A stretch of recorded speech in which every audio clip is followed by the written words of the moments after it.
Hi, I'm Barbara Pickut. I'm a neurologist at MSU Neurology.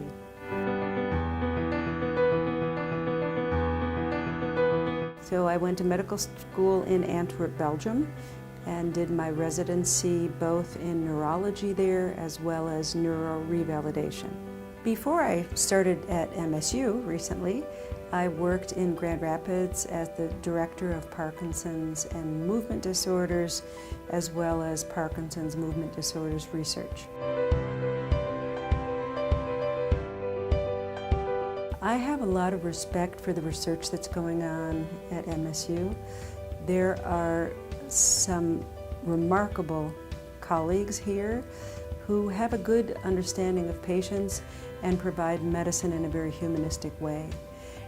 Moreover, the reputation of my colleagues here allows them to attract a lot of new medications in development, which allows us all to be able to offer them to people who come see us here at the clinic.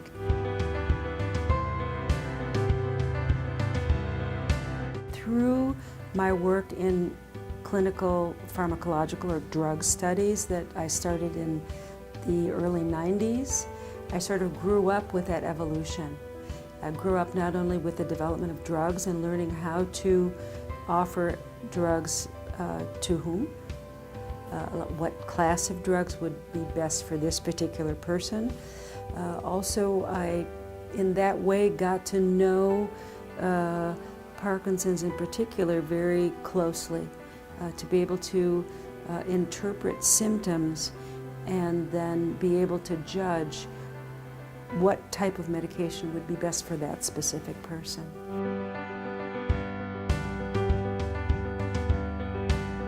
We became involved in utilizing mindfulness training to offer this to people with Parkinson's, to help them both move and deal with stress.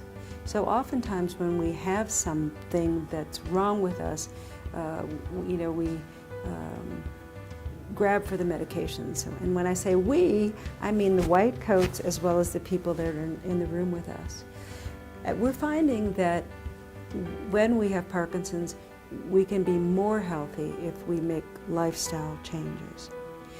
When we offered mindfulness training to people with Parkinson's, we found that after 8 weeks of training, there were immeasurable changes in the brain, so that some parts of the brain actually increased in volume, and parts of the brain that have been reported to be relevant to people with Parkinson's. Also become interested in offering yoga to people with Parkinson's. Again, there is literature that scientific literature that supports this kind of activity for people who have brain changes that lead to a diagnosis of Parkinson's disease. Every single person who comes into our office is unique. There's not one size fits all in terms of therapy. And I think it's very important to honor that and to be able to spend the time with someone to understand them and to see how this diagnosis is playing out in their body, because it will not be the same for any two people.